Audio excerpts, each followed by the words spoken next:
Bismillahirrahmanirrahim. Assalamualaikum warahmatullahi wabarakatuh. Selamat siang buat anak-anakku. Bagaimana kabar kalian? Semoga sehat selalu, tetap semangat dalam belajarnya. Ketemu lagi dengan Ibu Renti Sasmika Sari, yang dimana di sini Ibu masih mengajar mata pelajaran geografi. Baiklah, sebelum kita belajar, alangkah lebih baiknya kita berdoa terlebih dahulu. Berdoa mulai. Selesai. Oke, di pertemuan pertama ini di kelas 12 kita mempelajari dua bab untuk di semester 1. Bab yang pertama itu menjelaskan tentang konsep wilayah dan tata ruang. Bab yang kedua dia menjelaskan tentang interaksi keruangan desa dan kota. Hari ini di pertemuan pertama kita membahas tentang konsep wilayah dan tata ruang. Nah, baiklah anak-anakku, di sini adalah materi kita di semester 1. Kita membahas tentang konsep wilayah dan tata ruang. Perlu kalian ketahui apa sih pengertian dari wilayah?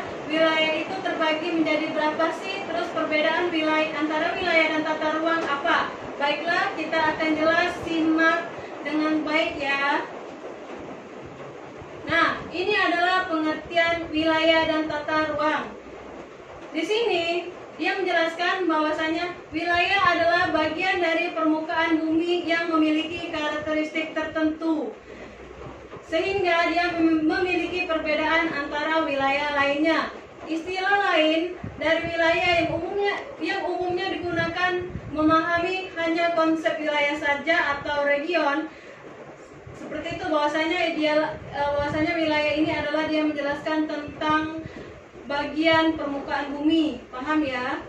Nah, berikut ini adalah pengertian wilayah yang diungkap oleh para ahli. Di sini Ibu hanya mengambilkan dua contoh, yaitu yang pertama menurut Kresi. Bahwasanya Kresi menyatakan bahwa wilayah adalah keseluruhan dari lahan, air, udara, dan manusia. Yaitu dia ini saling menguntungkan. Ini adalah menurut Kresi, bahwasannya dia menceritakan keseluruhan. Yang kedua itu menurut R.E. Dixon. Dixon di sini menyatakan wilayah adalah daerah tertentu yang terdapat sekelompok kondisi fisik yang telah memungkinkan tipe-tipe ekonomi.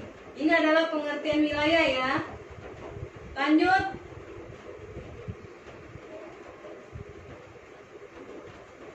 Nah, di sini ada dua contoh dari bagian wilayah. Yang pertama, Ibu mengambil yaitu contoh wilayah laut. Kenapa Ibu mengambil contoh dari wilayah laut? Bahwasanya wilayah laut ini memiliki identik tertentu. Dia dikelilingi oleh pasir dan air. Yang kedua itu adalah wilayah pegunungan. Kenapa wilayah pegunungan? Karena dia dikelilingi gunung-gunung, pohon-pohon, dan udaranya sejuk. Antara dua contoh wilayah ini, wilayah laut dan wilayah pegunungan ini, dia termasuk menurut para ahli Kresi tadi, dia menjelaskan tentang permukaan bumi. Nah,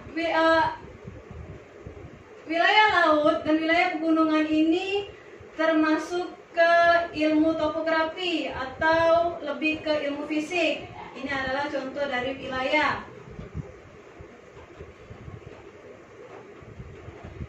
Wilayah sendiri terbeda menjadi dua bagian. Yang pertama itu wilayah formal atau formal region. Yang kedua adalah wilayah fungsional atau nodal region. Yang pertama, Ibu menjelaskan tentang wilayah formal terlebih dahulu. Wilayah formal adalah suatu wilayah yang dicirikan berdasarkan keseragaman. Perlu dikata kuncikan bahwasannya wilayah formal ini keseragaman ya. Keseragaman atau homogenitas tertentu. Nah, wilayah formal berdasarkan kriteria fisik didasarkan pada kesamaan topografi tadi yang dijelaskan antara wilayah laut dan wilayah pegunungan. Serta dia memiliki jenis batuan, iklim, vegetasi, Misalnya kayak wilayah pegunungan, kapur, wilayah beriklim dingin, dan wilayah vegetasi mangrove. Adapun wilayah formal berdasarkan kriterianya itu juga bisa dimaksud dengan kriteria sosial, budaya yang dilihat dari suku Asmat, wilayah industri, tekstil, dan wilayah keseluruhan Yogyakarta. Jadi kenapa wilayah formal ini dia lebih identik keseragaman? Kita ambil contoh wilayah perdesaan. Karena wilayah perdesaan itu dia beridentik keseragaman, dia lebih fokus ke wilayah pertanian karena memiliki pertanian yang luas. Jadi dia berseragam pertanian semua. Itu wilayah formal. Jadi wilayah formal ini biasanya bersifat statis atau sulit untuk berubah karena dia membutuhkan waktu yang lama untuk mengubah sifat utama dari wilayah lainnya. Paham ya untuk dari wilayah formal? Kita lanjut ke wilayah fungsional. Nah, ini adalah wilayah fungsional atau nodal region. Wilayah fungsional adalah wilayah yang dicirikan oleh adanya kegiatan yang saling berhubungan antara beberapa pusat kegiatan secara fungsional. Wilayah fungsional ini dia lebih ke contohnya misalkan Jabodetabek ya, Jakarta, Bogor, Depok, Tangerang, dan Bekasi. Secara fisik memiliki kondisi yang berbeda atau dilihat dari segi heterogen. Namun secara fungsional saling berhubungan dalam memenuhi kebutuhan hidup penduduknya di setiap wilayah. Ini adalah wilayah fungsional. Kenapa wilayah fungsional ini dia lebih berkaitan tentang ke perkotaan? Karena di setiap wilayah perkotaan itu memiliki perbedaannya, tidak seragam seperti wilayah formal tadi. Wilayah fungsional dia memiliki lahan atau dilihat dari segi lahan mata pencarian berbeda antara wilayah formal. Itulah perbedaan antara wilayah formal dan wilayah fungsional. Nah, secara umum, kota merupakan wilayah fungsional.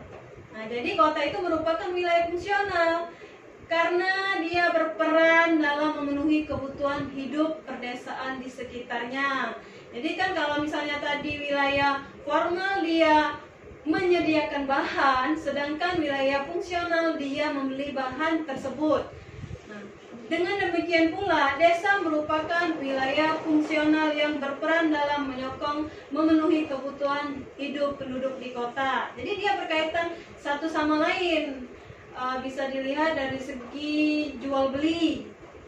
Nah, dengan demikian antara kota dan desa walaupun secara fisik berbeda, namun secara fungsional saling berhubungan. Nah, jadi kan mereka tadi saling berhubungan. Yang Ibu jelaskan tadi karena berkaitan satu sama lain bisa diartikan atau bisa dicontohkan yaitu dari segi jual beli. Wilayah fungsional biasanya bersifat dinamis karena fungsi daerah di dalam wilayah itu biasanya berubah sewaktu-waktu. Misalnya kan tadi Bekasi yang tadinya hanya menjadi kota pendukung Jakarta, karena berkembangnya dengan pesat, akhirnya bisa menjadi wilayah metropolitan sendiri. Nah, jadi Jakarta ini sangat berpengaruh terhadap wilayah-wilayah di sekitarnya, termasuk ke Bekasi. Nah, ini adalah gambar antara wilayah formal dan wilayah fungsional. Bisa kalian lihat sendiri, wilayah formal ini yang Ibu jelasin tadi dia lebih ke keseragaman. Berarti dia berkaitan tentang keseragaman antara perdesaan, dia petani semuanya. Ini contohnya. Nah, yang di sebelah bagian kanan itu wilayah fungsional karena dia berkaitan antara pusatnya atau Jabodetabek. Tadi kan yang Ibu jelaskan fungsional ini sangat berpengaruh untuk daerah-daerah sekitarnya. Paham ya batas ini? Kita lanjut. Nah, Jadi wilayah ini merupakan bagian dari permukaan bumi yang biasanya dibedakan dari karakteristik tertentu dari bagian permukaan bumi lainnya. Setiap wilayah memiliki ciri khas tersendiri yang dapat dibedakan satu sama lainnya. Contohnya tadi wilayah pantai yang permukaannya tertutup pasir dan air laut, jelas berbeda dengan wilayah pegunungan yang dipenuhi dengan gunung-gunung. Dengan demikian, atas wilayah dibedakan berdasarkan dilihat dari segi aspek geografinya.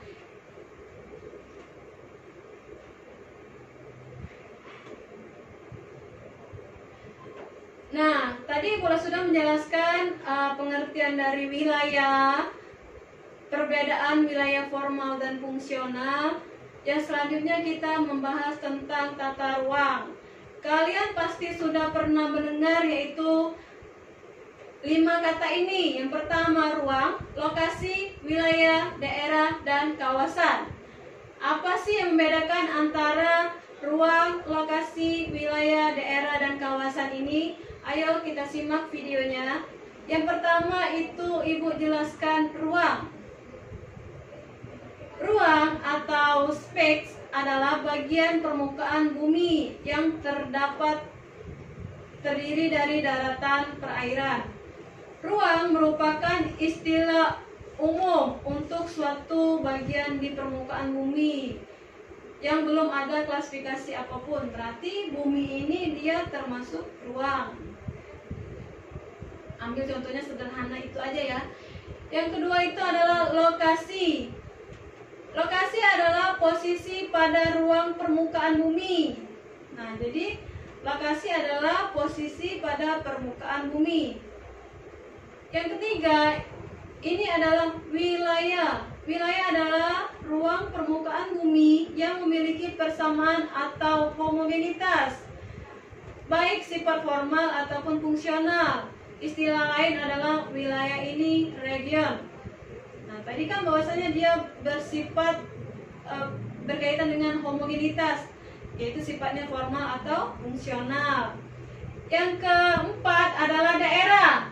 Daerah adalah ruang yang memiliki batas-batas tertentu. Nah, jadi batas-batas tertentu yang ditentukan secara administratif. Misalnya Kota Depok. Kota Depok adalah Provinsi Jawa Barat atau Negara Kesatuan Republik Indonesia. Semua daerah itu memiliki batas-batas wilayah tertentu atau dilihat dari segi secara administratif. Pahami ya, yang poin yang keempat itu adalah daerah.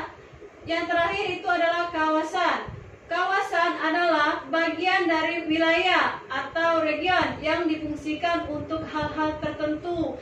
Nah, berarti kawasan ini difungsikan untuk hal-hal tertentu. Misalnya kita membuat kawasan industri.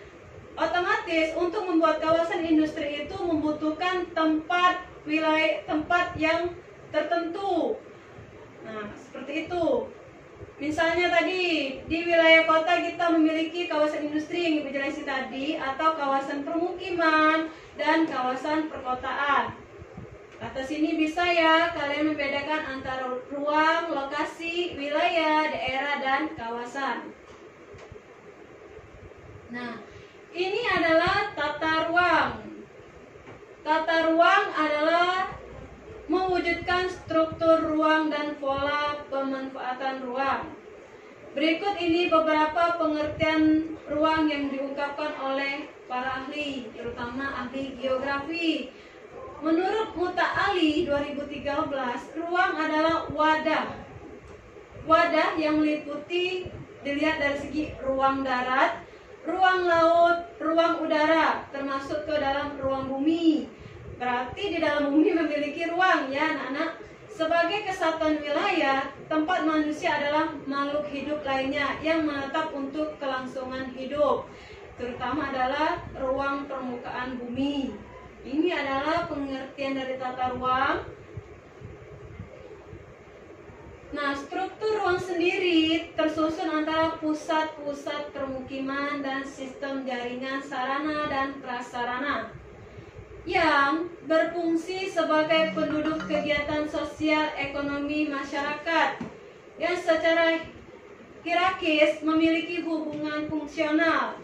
Nah, jadi dia memiliki hubungan fungsional antara struktur ruang, dia memiliki hubungan dengan fungsional karena dia lebih ke penataan permukiman, pusat-pusat wilayah ataupun tempat dan lain sebagainya. Sedangkan pola ruang merupakan distribusi peruntukan ruang dalam suatu wilayah meliputi peruntukan ruang yang fungsinya lingkungan dan fungsi budaya. Dalam Undang-Undang Indonesia Nomor 26 Tahun 2007 dijelaskan bahwa penataan ruang adalah suatu sistem proses perencanaan tata ruang, pemanfaatan ruang, pengendalian dan lain sebagainya. Ini adalah yang dimaksud dengan struktur ruang atau pola keruangan. Nah, ini adalah peta rencana tata ruang wilayah Kota Binjai tahun 2010-2012, yang dimana perlu kalian lihat, atau nanti kalau misalnya kurang jelas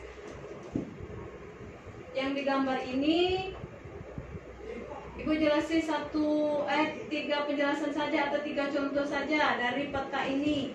Yang pertama itu adalah yang warna hijau. Hijau ini dia lebih ke kawasan pusat pemerintah. Nah, jadi mana yang warna hijau? Oh, jadi warna hijau ini adalah kawasan pemerintah di Indonesia atau di kota Binjai. Selanjutnya itu warna ungu. Ungu yang mana? Ini yang berkaitan tentang garis-garis. Nah, garis-garis ini, maaf ya, hijau. Oke, ini adalah peta rencana tata ruang wilayah, khususnya Ibu ambil contoh di kota Binjai tahun 2010-2012. Dari peta penjelasan ini memiliki warna-warna berbeda. Ada warna hijau, kuning, merah, ungu. Kalian bisa lihat sendiri. Yang pertama itu warna hijau. Hijau di sini dia berciri tentang kawasan pusat pemerintah. Berarti warna hijau ini adalah kawasan pusat pemerintah. Yang kedua itu warna merah. Warna merah yang mana? Yang itu ya. Nah. Ini adalah kawasan wisata.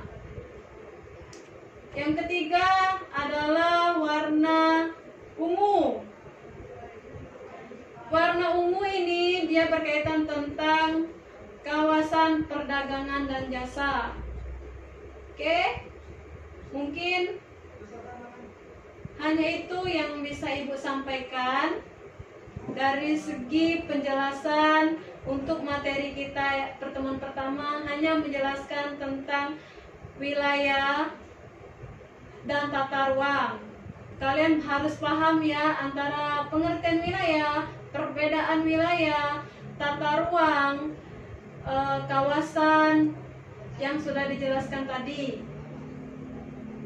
Oke, mungkin hanya itu yang bisa Ibu sampaikan untuk pertemuan kita di hari pertama. Kalau anak-anak masih ada yang kurang jelas atau kurang paham, boleh ditanyakan di grup yang telah disediakan.